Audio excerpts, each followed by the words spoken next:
नमस्कार दोस्तों, मैं हूं आपकी होस्ट बंसरी और आप देख रहे हैं क्राइम दरबार। ये एक ऐसा शो है जहां हर हफ्ते हम सच्चे अपराधों की रहस्यमय कहानियां लेकर आते हैं। ये कहानियां सच्ची होती हैं, लेकिन इनमें छुपा होता है एक बड़ा सवाल।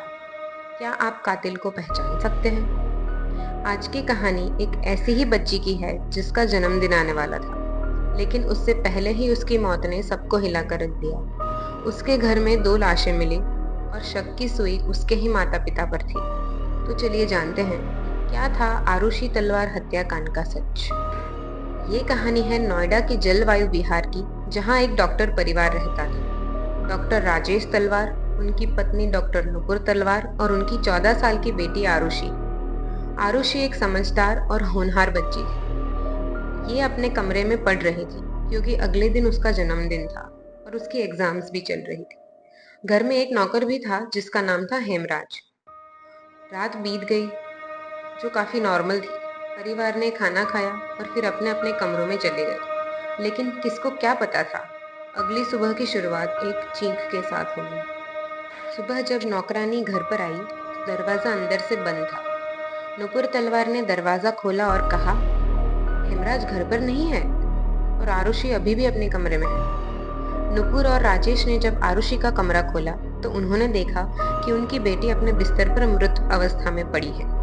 उसका गला चाकू से रेता गया था, सिर पर गहरी चोट थी, कमरे की चादरें खून से लथपथ थी। पूरा कमरा शांत था, जैसे कुछ हुआ ही नहीं। पुलिस बुलाई गई और सबसे पहले शक गया हेमराज पर। वह घर में नहीं था और ऐसा लगा जैसे वह भाग गया हो। आरुषि की लाश मिलते ही पुलिस ने अपनी कार्यवाही शुरू कर दी थी। पुलिस ने पूरी बिल्डिंग के हर फ्लोर और हर कमरे की तलाशी लेना स्टार्ट कर दिया था। उन्होंने जब छत पर जाने के लिए दरवाजा खोला तो वहां पे उनको हेमराज की लाश मिली। उसका भी गला रेता गया था और सिर पर वही गहरी चोट थी जैसे आरुषि को थी। अब पुलिस बहुत उलझन में पड़ गई थी। एक लाश छत पर मिली थी और एक लाश घर के अंदर। दोनों ही दरवाजे अंदर से बंद थे। घर में ना ही घुसने के कोई निशान थे कि किसी ने जबरदस्ती घुस के मर्डर कर दिया हो। तो सवाल उठता है, अगर कोई बाहर से नहीं आया तो हत्या किसने की? पुलिस और बाद में सीबीआई ने जांच शुरू की। आरुषि के कमरे में सफाई के निशान थे। ऐसा लग रहा था कि किसी ने खून को पोंछा था। शराब की बोतल मिली थी, लेकिन उस पर से उंगलियों के निशान मिटाए गए थे। आरुषि के कमरे का दरवाजा अंदर से बंद था, लेकिन लॉक टूटा नहीं था। छत का दरवाजा भी हमेशा की तरह बंद था। जांच में कहा गया, यह काम किसी ऐसे व्यक्ति का हो सकता है जो घर के बारे में सब कुछ जानता हो। सीबीआई ने अपनी जांच के बाद अपनी एक थियरी पेश की। उन्होंने कहा कि आरुषि और हेमराज को एक आपत्तिजनक स्थिति में देखने के बाद माता पिता ने गुस्से में आकर दोनों की हत्या कर दी होगी। पर न कोई चश्मदीद गवाह था, न कोई पक्का सबूत। बस अनुमान, थियरी और परिस्थितियों के आधार पर एक कहानी दी गई थी।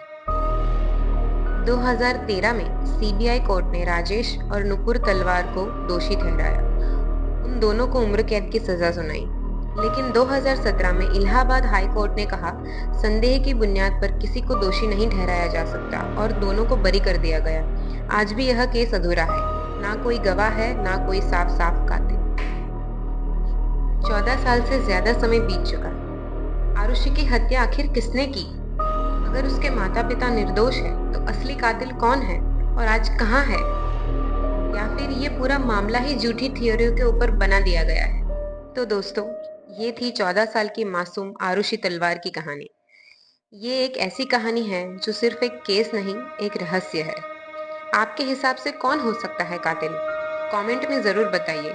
क्या यह ऑनर किलिंग थी या फिर कोई तीसरा जो अब तक सबके सामने रहकर भी छुपा रहा? अगर आपको यह कहानी पसंद आई हो तो चैनल को सब्सक्राइब कीजिए। हर हफ्ते नई कहानी, एक नया सवाल और एक नया रहस्य।